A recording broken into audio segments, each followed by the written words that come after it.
Bakit alay? Anong alay? Masakit. Dede. Bakit yan lay?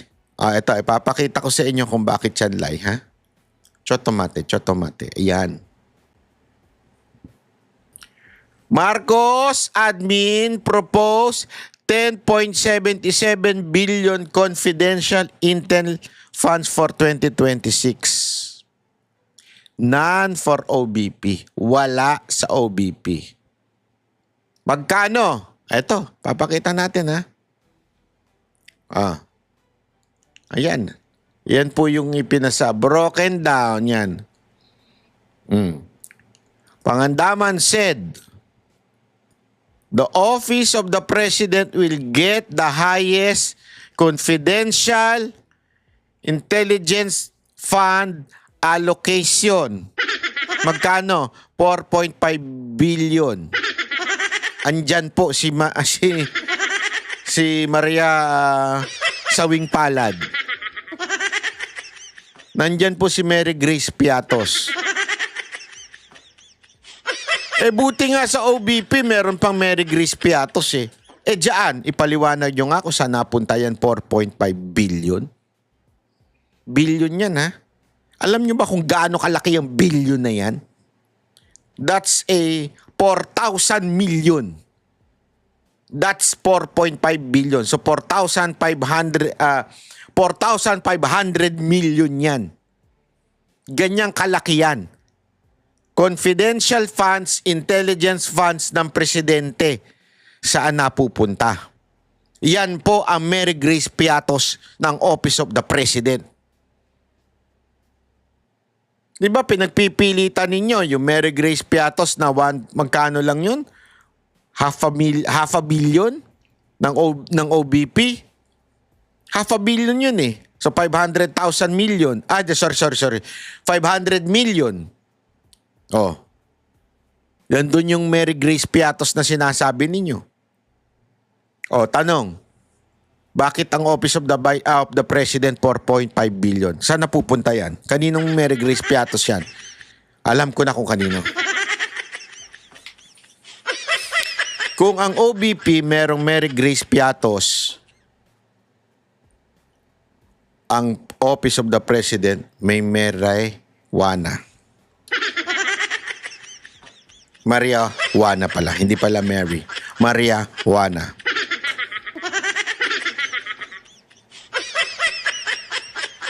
Yan ang totoo.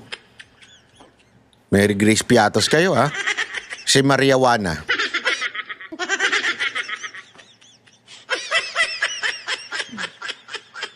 O si Mary Jane. Di ba? Pinagpipilitan ninyo eh. Gago! Sandali, chotomate. Chotomate ko dasay. Chotomate! Yan po ay 2026. Magkano yung 2025? Ayun.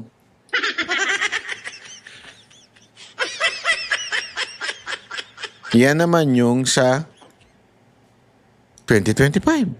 4.5 billion para na naman kay Mary Jane. Gago! Diba? Napunta kay Maria Juana yang 4.5 billion confidential funds ni BBM. Di umano, allegedly. Tama, mali. Diyan ba napunta yan? Diba? Kala ninyo ha, mga gago kayo ha. Gago! Maria Piatos pala. At least yan. Tama, mali. Yan ang problema sa inyo. Papakita ko ngayon sa inyo, meron akong nabuking. Mga ABS-CBN anchor. To be particular, yung kanilang radio station na DCMM. Ay, talagang antindi ng bitterness kay BP Sara Duterte. Gusto nyo makita? Gusto nyo makita? Nabuking ko ito. Nung aking pinakikinggan, gigil na gigil sila. Pero syempre, hindi natin, kasi ang ABS-CBN nagka-copyright eh. Yung audio lang ipapakita natin at saka yung kanilang picture. Ha? yung nag-i-interview na to, walang ibang ini-interview nila kung hindi si Datangman. Kilala niyo si Datangman? Sa Tagalog, si Boy Dila. Gago! Ini-interview nila si Boy Dila. At grabe yung mga reaction ng mga taga ABS-CBN, mga taga DCMM. Bitter na bitter. Tingnan ninyo, pakingge. Hapon po, Kong Benny. Kong Benny. Magandang hapon po. Opo. Magandang hapon sa inyo. Happy New Year uli. Happy New Year. Kong Ben. Kong Ben. Ayun, kasi close tayo eh. CGI just released a massive update. Ayan.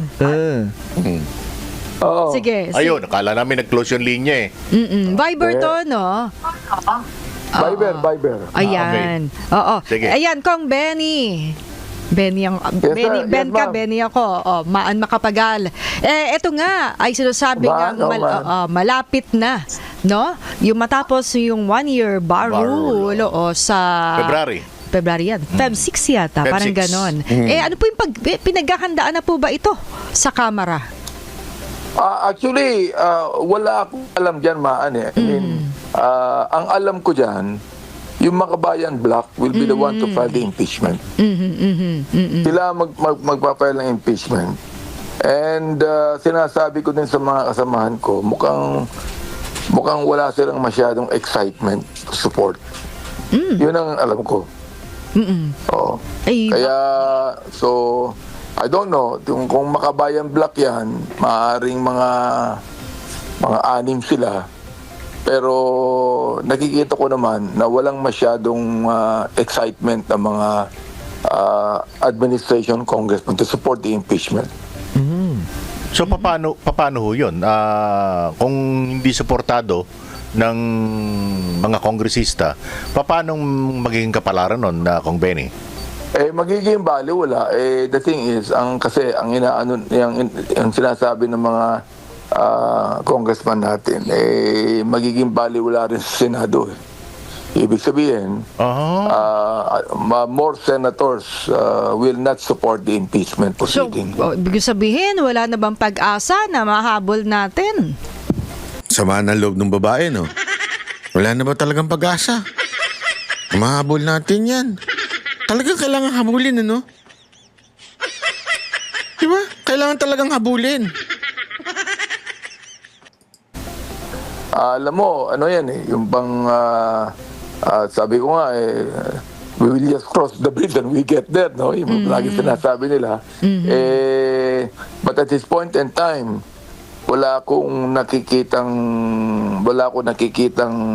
talagang massive support for the impeachment right now. Pero kung I don't know when we get back to the Congress session, palagay ko mga 2 weeks from now, kung merong talagang magkakaroon talaga ng support. kasi Pero at this point in time, hindi pa eh.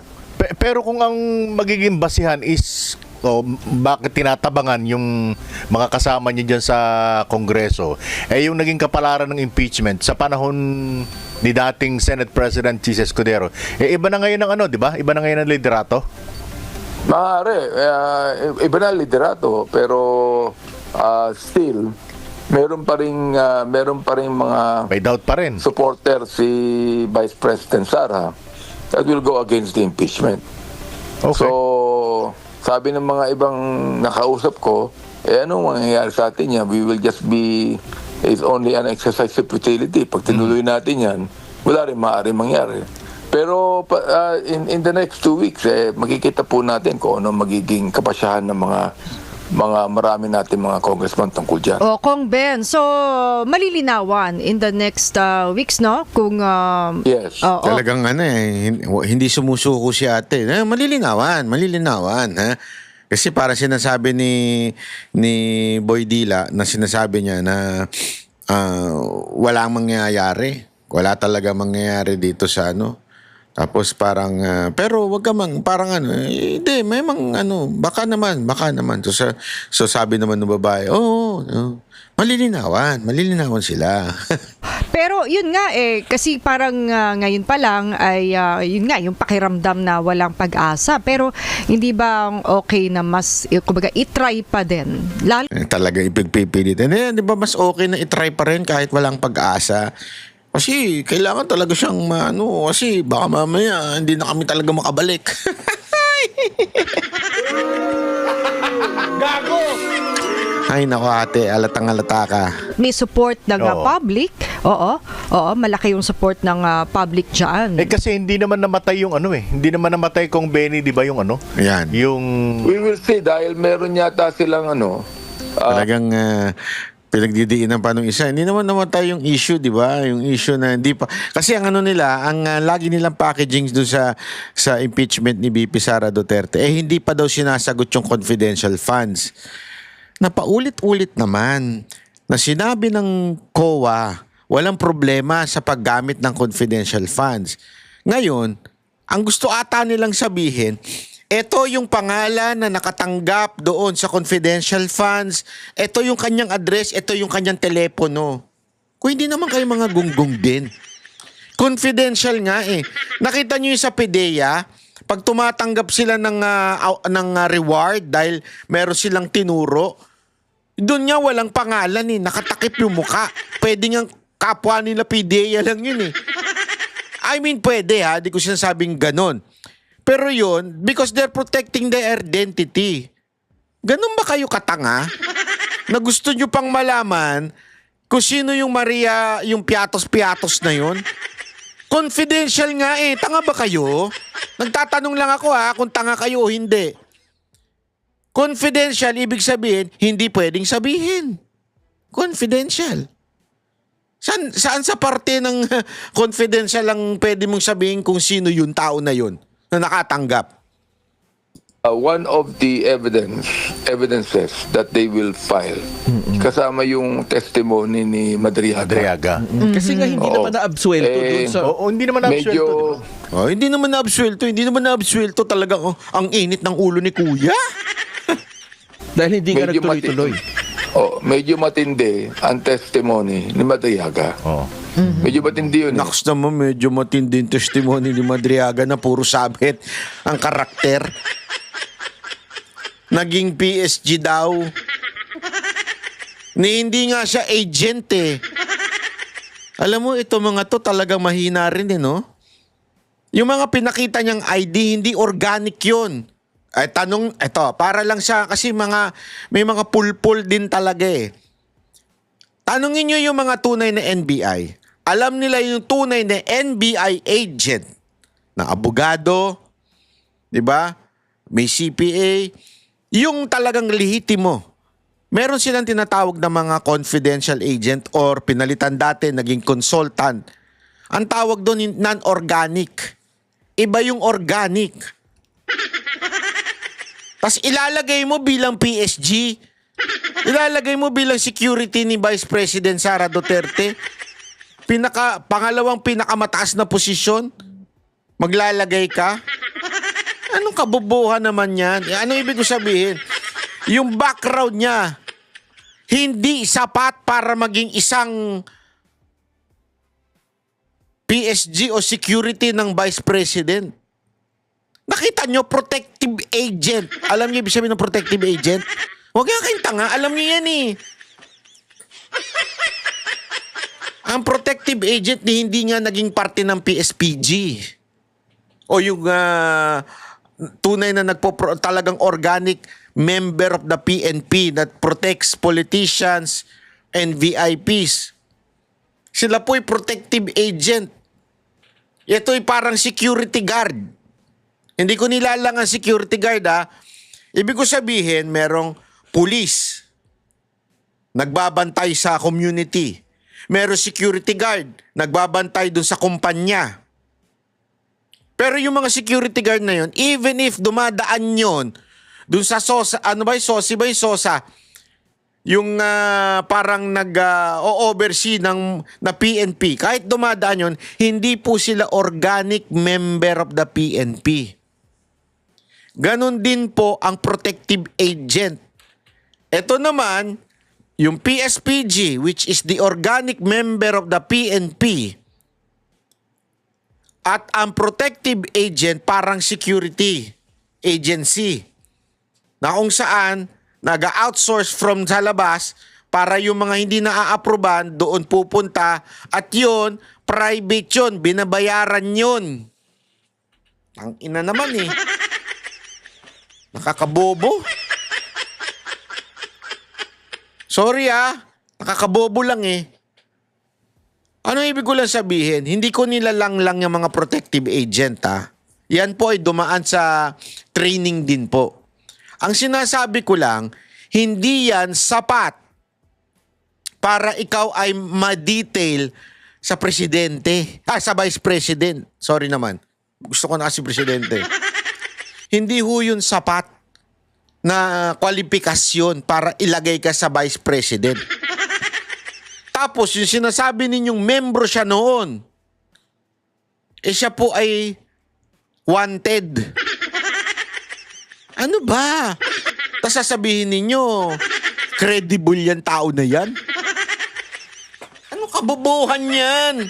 Sir, mga ma'am.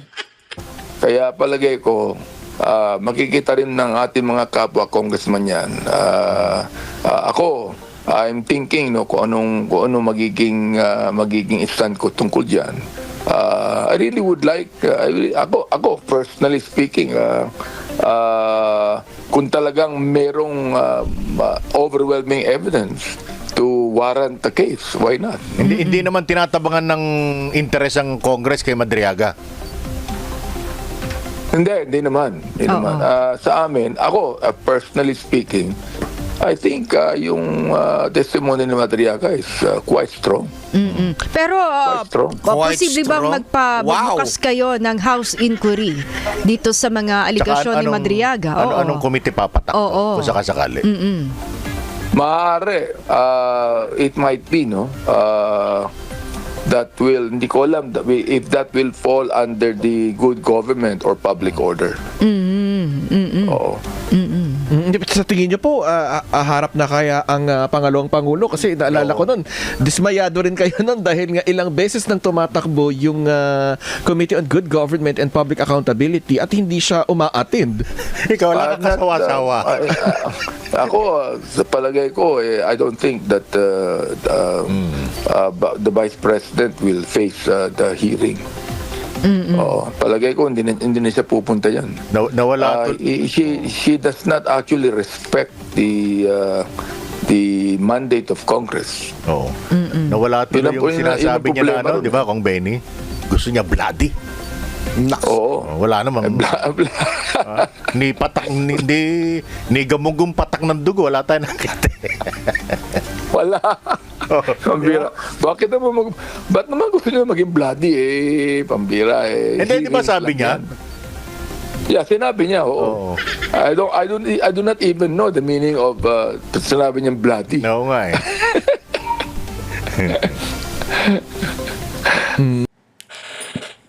Etong mga to nagsusubok maging maging katawa-tawa pero hindi sila nakakatawa. Ewan ko pinipilit nila pinipilit nilang matawa pero hindi naman sila nakakatawa.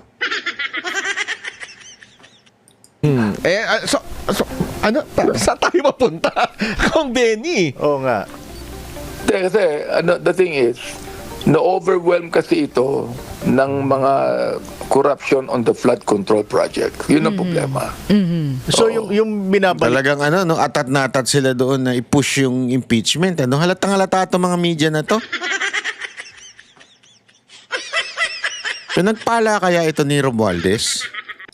Kayo mga media pinagpala ba kayo ni Romualdez? Nagtatanong lang po ako mo sa amin, parang tantamount to saying na wala tayong asang impeachment this year. Ganun ba?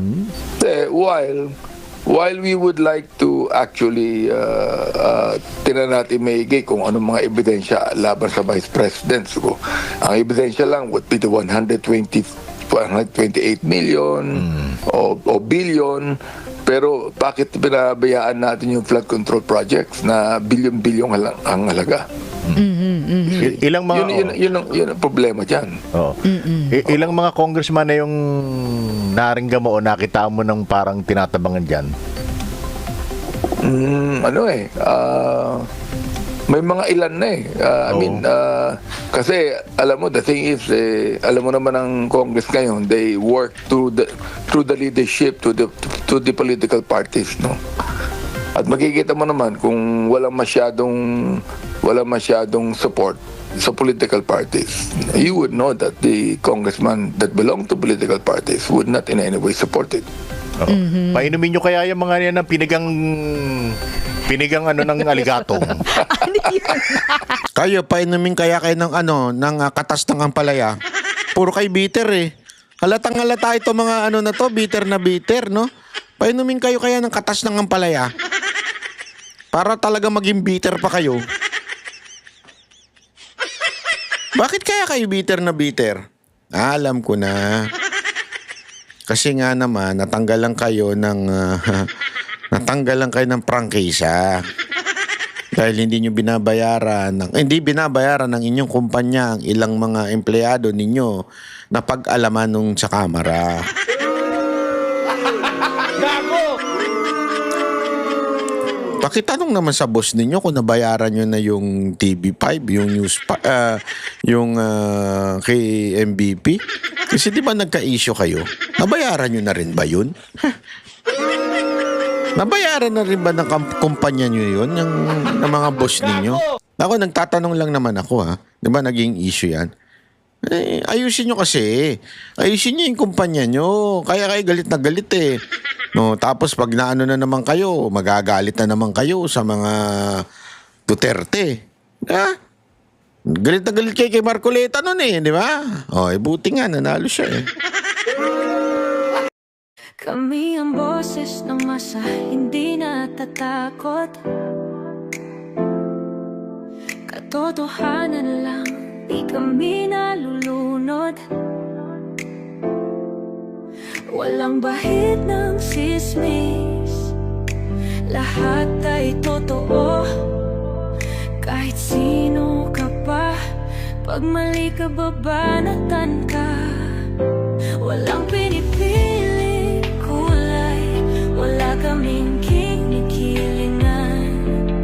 Basta para sa bayan, kami lalaban.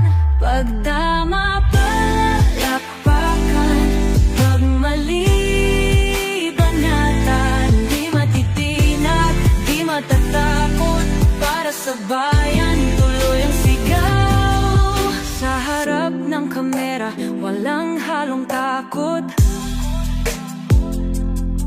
Mga baluktot, lahat kayo'y tuwa.